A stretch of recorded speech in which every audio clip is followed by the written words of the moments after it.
আসসালামু আলাইকুম।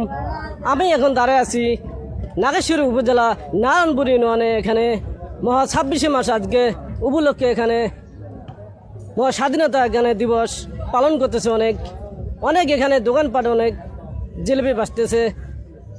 তার কাছে আমি প্রশ্ন করব, জিলেপি কত করে বিক্রি করে? সাদাটা কত আর লালটা কত?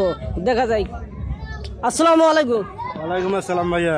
আপনি ভালো আছেন? আলহামদুলিল্লাহ আমি ভালো আছি।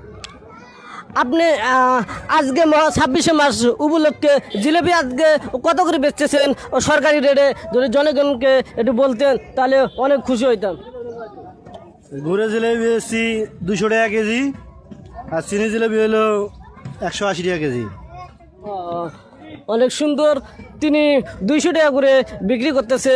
যে যেখান থেকে থাকেন না কেন, স্বাধীনতা শেষ শেষ শেষ হলে এখান থেকে জিলেপি নেবেন 200 টাকা কেজি। এখানে সরকারি রেটে এখানে বিক্রি করা হচ্ছে। এখানে বেটা, এখানে কি সরকারি রেটে বিক্রি করা হচ্ছে? হ্যাঁ, এখানে সরকারি রেটে। অনেক ধন্যবাদ। এখানে সরকারি রেটে এখানে জিলেপি বিক্রি করা হচ্ছে। যদি সরকারি দামে যদি না বিক্রি করা হয় তাদেরকে অবশ্যই আইনের রাস্তা অবশ্যই নেওয়া হবে। ধন্যবাদ। বেশি ভুল হওয়ার কারণে কিন্তু সে ভাইরাল হয়ে গেছে। ভিডিওটা শেয়ার করে দেবেন কুড়িগ্রাম জেলার লোকেরা।